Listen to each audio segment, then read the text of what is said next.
paz na guia, Deus que me alumia. O Clube do Ouvinte RU Nossa Senhora de Guadalupe traz até você a Pastoral Social da Igreja. Nos defende dos perigos, dos inimigos da vida. Vem, ó Deus, nos defender, nos proteger. Estimados ouvintes da Rádio Universidade, voltamos com o programa chamado Temas de Doutrina Social Cristã. E, como das outras vezes, vamos iniciar também esse bloco sobre esses aprofundamentos da doutrina social cristã, segundo a exortação Alegria do Evangelho, com a oração do Ano Nacional do Laicato. Estamos nesse ano do Laicato, em que os leigos e leigas cristãs são convidados a um protagonismo no seu campo, onde atuam, onde vivem, seja na família, seja na sua profissão, seja na comunidade cristã. Oração do Ano Nacional do Laicato. Ó Trindade Santa, amor pleno e eterno, que estabelecestes a Igreja como vossa imagem terrena, nós vos agradecemos pelos dons, carismas, vocações, ministérios e serviços que todos os membros do vosso povo realizam como igreja em saída para o bem comum, a missão evangelizadora e a transformação social no caminho do vosso reino. Nós vos louvamos, ó Trindade Santa, pela presença e organização dos cristãos leigos e leigas no Brasil, sujeitos eclesiais, testemunhas de fé, santidade e ação transformadora. Nós vos pedimos que todos os batizados atuem como sal da terra e luz do mundo.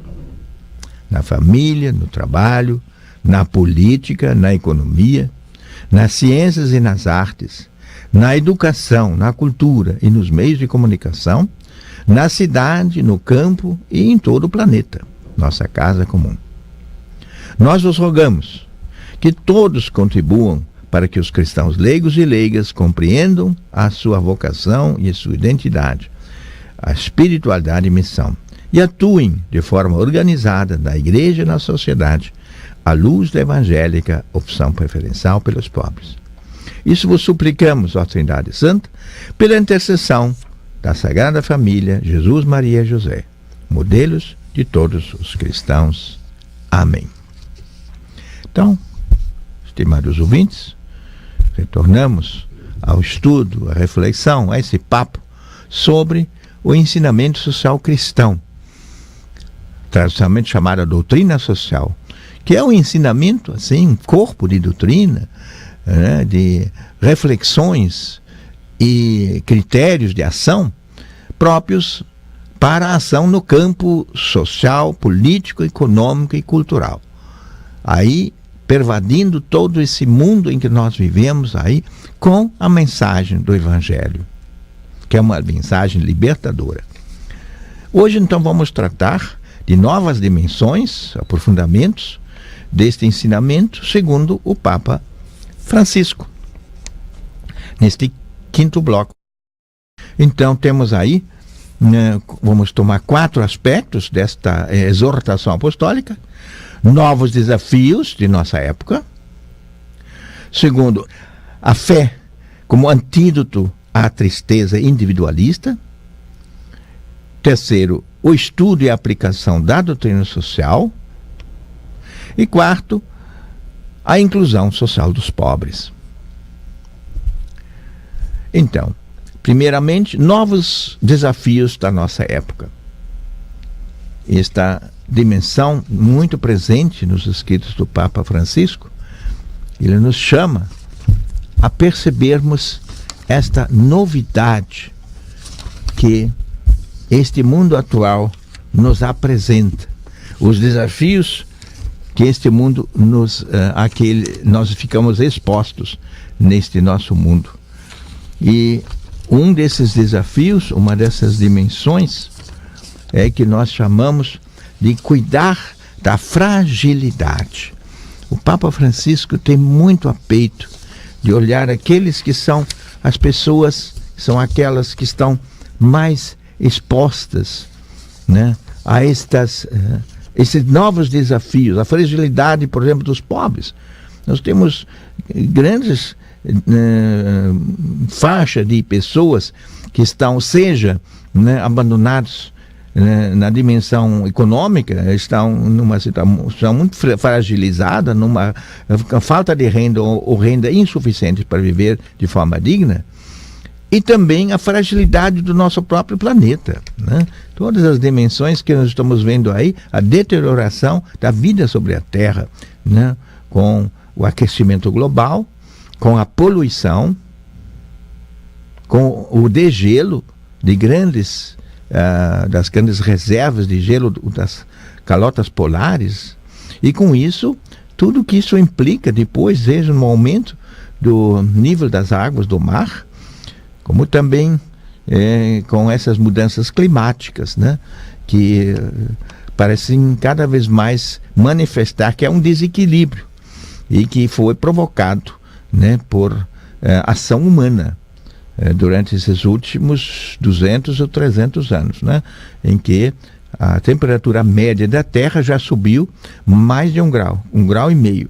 E se chegarmos a 2 graus de aquecimento global, o risco, né, de tragédias é muito grande, sobretudo pelo fato de que as geleiras, seja no alto das montanhas, né, nos Andes, por exemplo, como nas calotas polares, né, com esse desgelo, aumente o nível das águas do mar, e isso provoque, né, ponha em risco a vida de milhares de pessoas que vivem em cidades junto às praias dos nossos oceanos.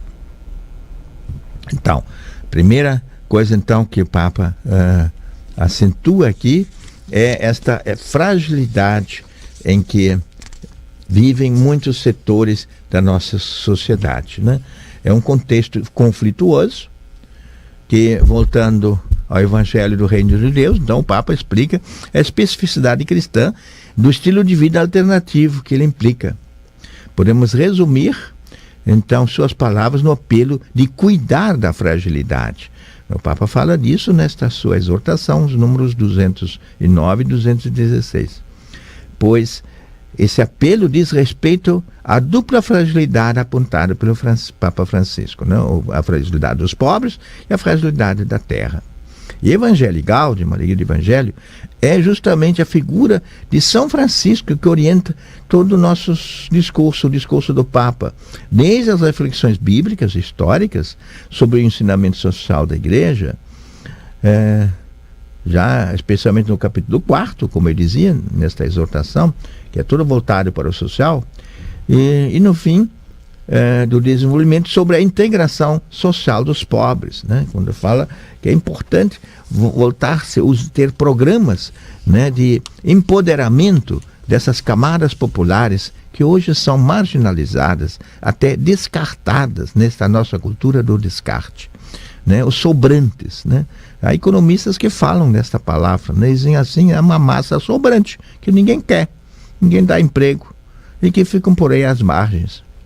Tudo está contido nesses 30 números, né, da Evangelii Gaudium, que falam desta fragilidade e do resgate dos pobres, né, da inclusão social dos pobres.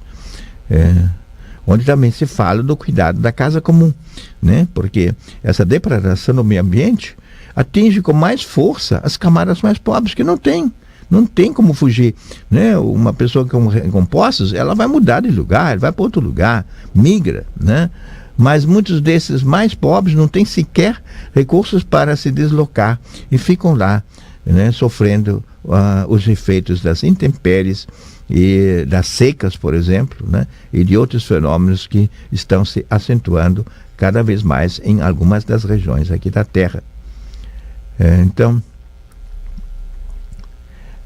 diz então o Papa no Evangelii Gaudium 216, pequenos mas fortes no amor de Deus, como São Francisco de Assis. Todos nós cristãos somos chamados, como diz o próprio Papa Francisco no resumo, a cuidar da fragilidade do povo e do mundo em que nós vivemos.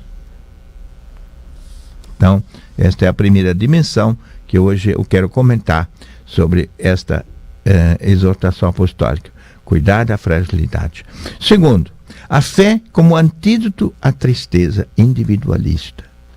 De fato, diz o Papa, muitas pessoas ficam mergulhadas, né, no seu mundo e na busca de sua própria felicidade, esquecendo que ninguém é feliz sozinho, né?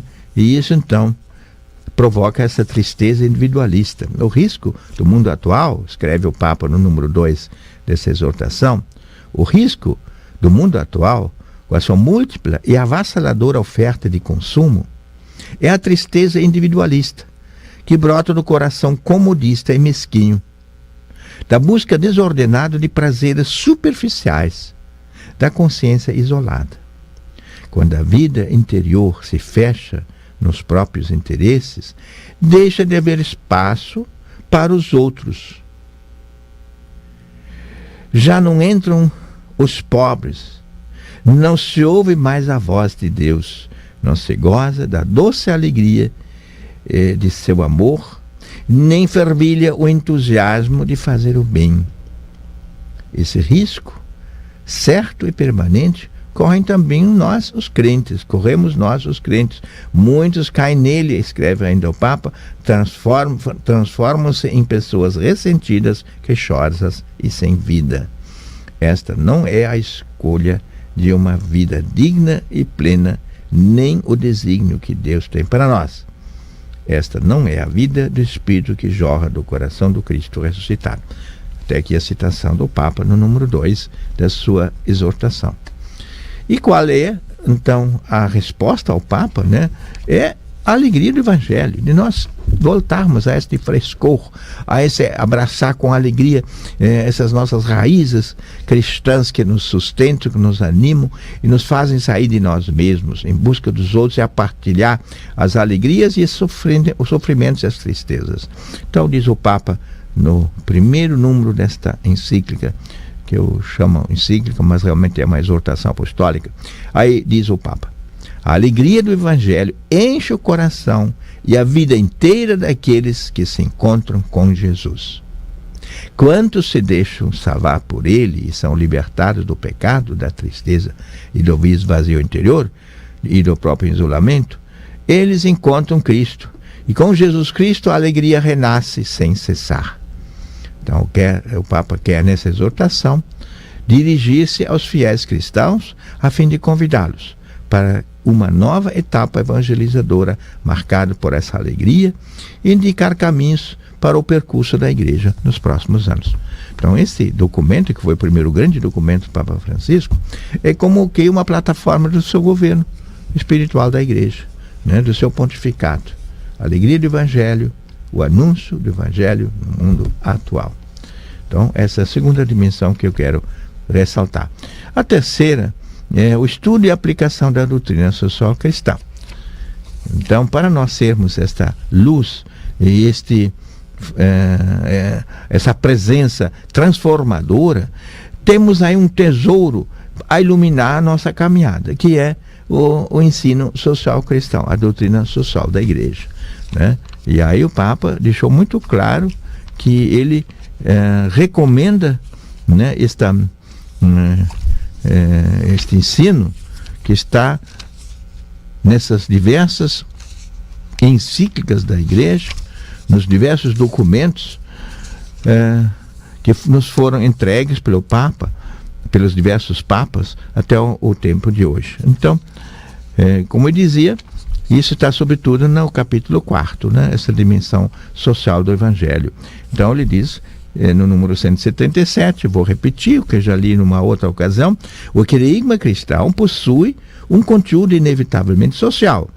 No próprio coração do Evangelho aparece a vida comunitária e o compromisso com os outros. Mas não dá para fugir disso não, isso aí é parte da nossa vida e é o motivo porque nós nos sentimos, né, irmandados entre nós cristãos católicos e também com outros irmãos que têm a mesma fé e que buscam a prática da mesma caridade.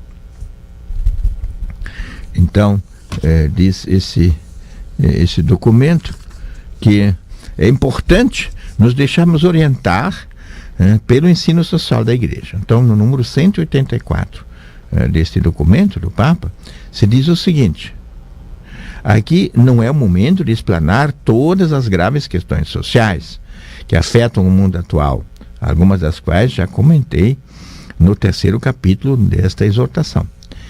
Este não é um documento social, né? Essa é a exortação, mas para ajudar a refletir sobre os vários temas, esses vários temas, diz o Papa, temos um instrumento muito apropriado, que é o Compêndio da Doutrina Social da Igreja, cujo uso e estudo vivamente recomendo.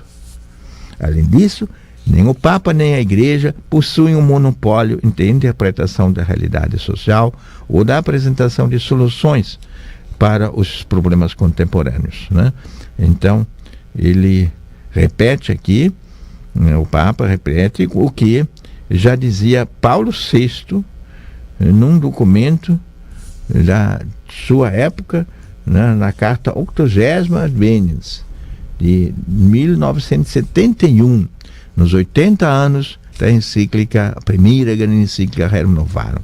O que dizia o Papa lá?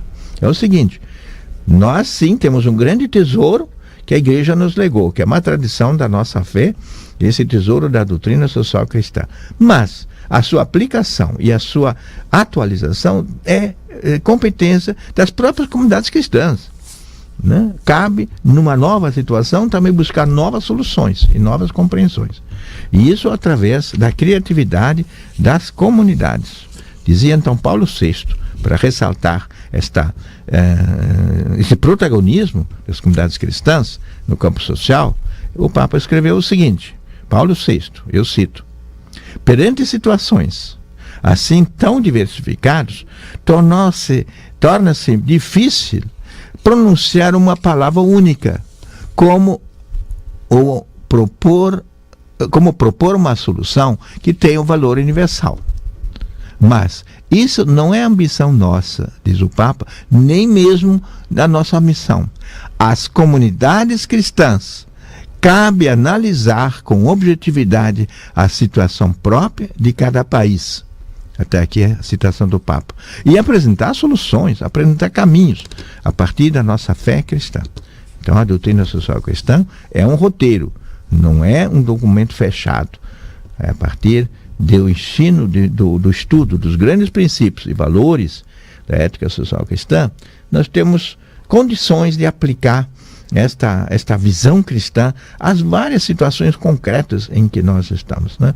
Então, essa ética social cristã é uma exortação a refletir sobre a realidade à luz dos valores da nossa fé.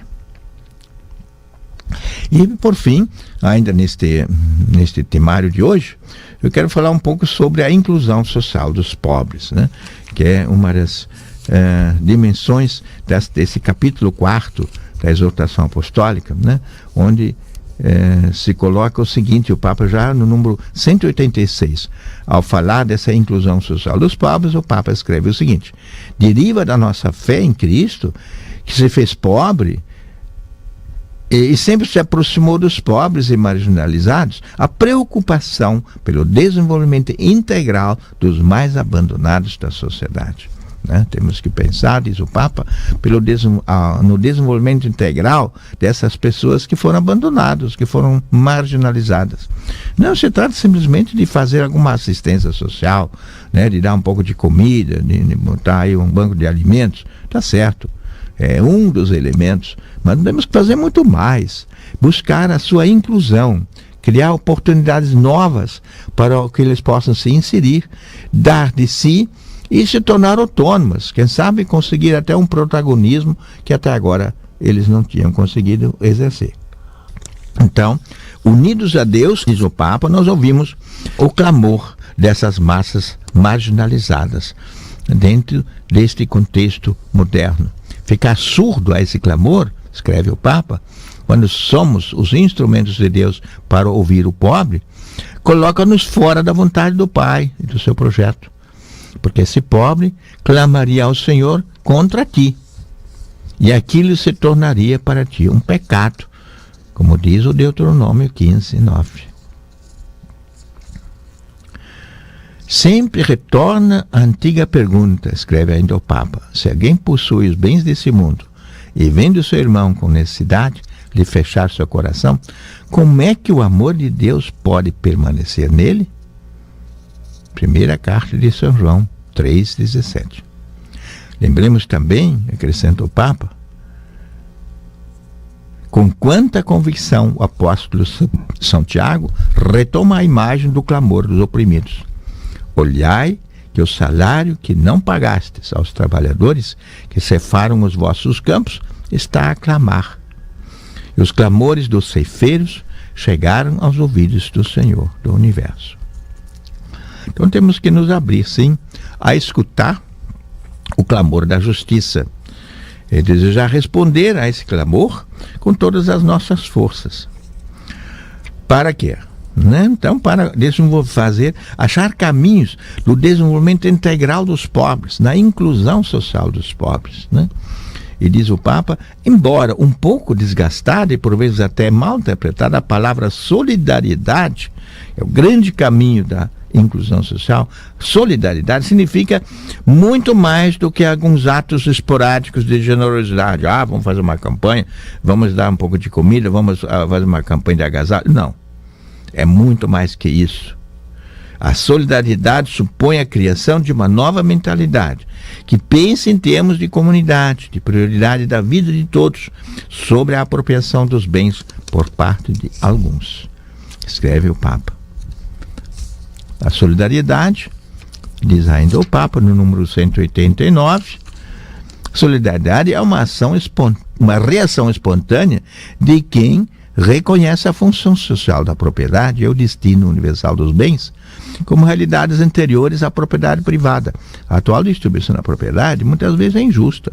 Temos que pensar como fazer que os bens de que os pobres carecem sejam liberados de uma forma ou outra, seja através de doações espontâneas, seja também através de novas políticas públicas, e até de taxações, como nós dizemos hoje, que haveria necessidade, tem economistas que argumentam isso, os lucros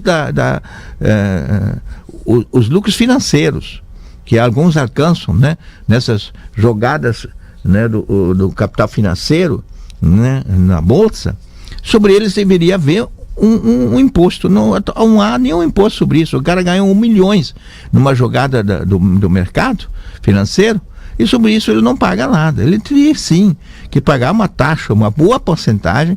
Para quê? Para essas iniciativas que venham a beneficiar esta maioria pobre de muitas regiões, em muitas situações. Por exemplo, as favelas do Rio de Janeiro. Vou citar só esse exemplo. Para quem olha lá aquela situação, meu Deus do céu, é um povo sofrido, é um povo que foi marginalizado, que vive lá naqueles becos, não tem nenhuma vida assim, a limpeza lá não existe quase, eles estão sempre com falta de água e os esgotos são muito precários, toda uma situação. Meu Deus do céu, a gente se pergunta como é que pode aparecer esta massa de gente marginalizada, essas imensas favelas lá do Rio. Claro que o tráfico se aproveita desta miséria, desse sofrimento, dessa exclusão, para se infiltrar lá no meio e oferecer uma tentação de ganho fácil, para alguns, E aí então cria esse problema todo que nós conhecemos, que não é culpa desses que moram lá. Quem é que consome essas drogas? Não são os favelados. Os favelados estão sendo mulas, eles estão achando esse caminho para se livrar dessa situação de miséria em que foram forçados. E o Papa termina então, não se fala apenas em garantir comida ou um decoroso sustento para todos, mas prosperidade e civilização em seus múltiplos aspectos. É isso que nós queremos.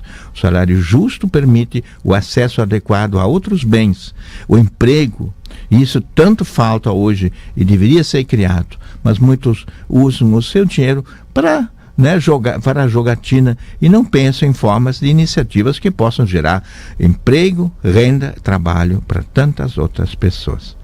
Pense nisso, enquanto nós ficamos hoje nesse ponto agradecendo a Deus e agradecendo a vocês pela sintonia com esse programa.